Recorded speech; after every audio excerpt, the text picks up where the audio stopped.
Okay, believe it or not, right now, as you're listening to this, a silent war is being fought inside your body.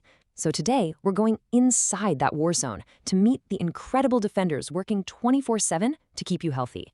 We're talking, of course, about your immune system. I mean, think about it. Every single day, it doesn't matter if you're at work, sleeping in your bed, or just walking down the street. Your body is under constant attack. We're talking about a huge army of microscopic invaders. You've got bacteria, viruses, fungi, and they are all trying to get in. So that brings up a pretty important question, right?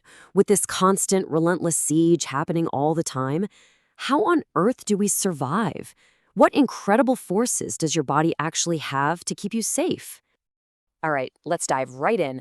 We're going to start at the absolute front lines with the first part of your defense force. This is your innate immune system. You can think of it as the security team that's always on patrol.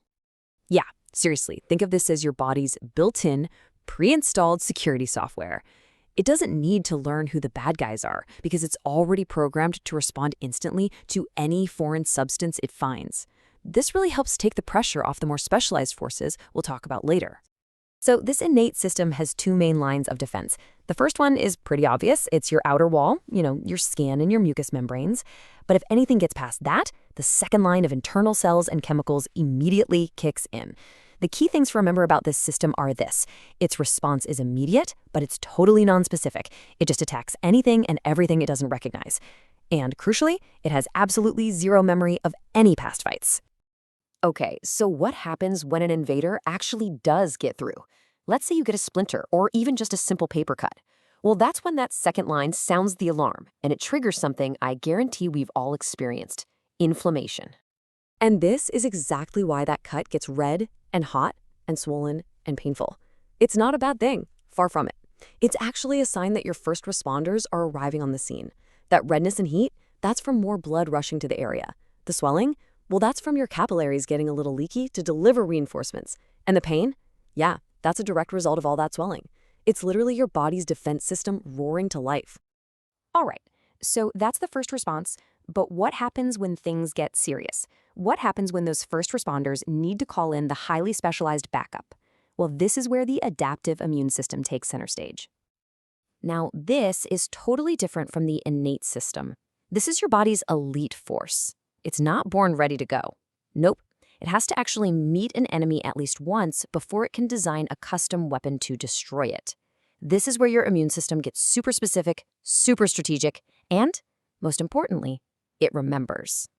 So really, the crucial difference comes down to a trade-off, right? It's speed versus precision.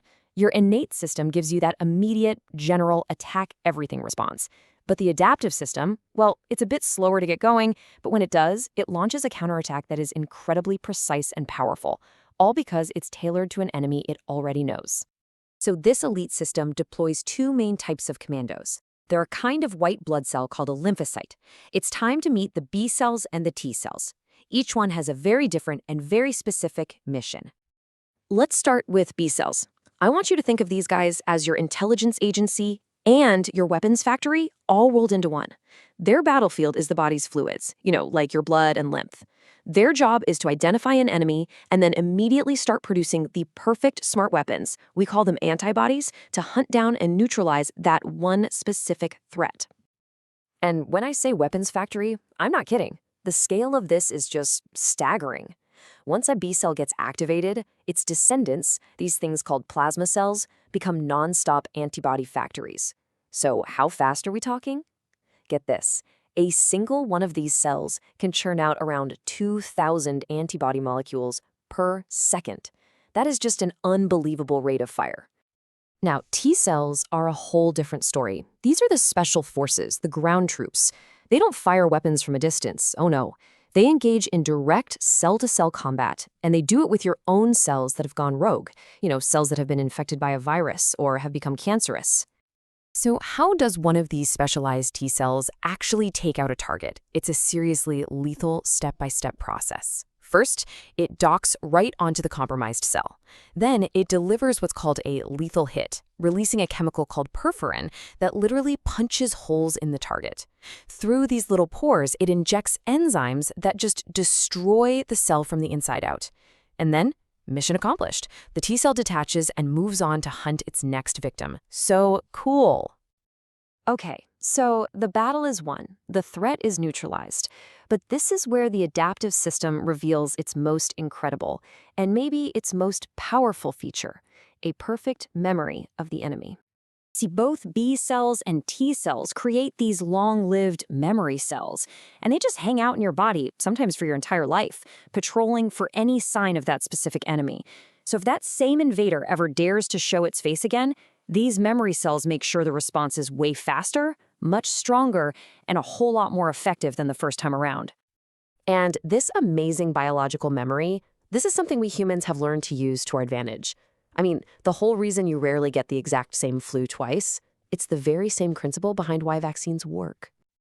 You can think of a vaccine as a training exercise, like a military drill for your immune system. It introduces a dead or a really weakened version of a pathogen. It's just enough to trigger the alarm, but not enough to actually make you sick.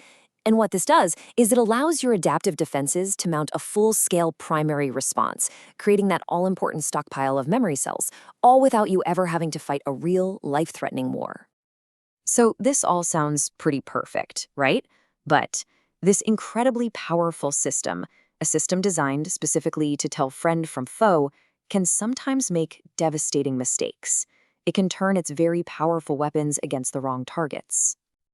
And these friendly fire incidents usually come in two main forms. First, you've got allergies.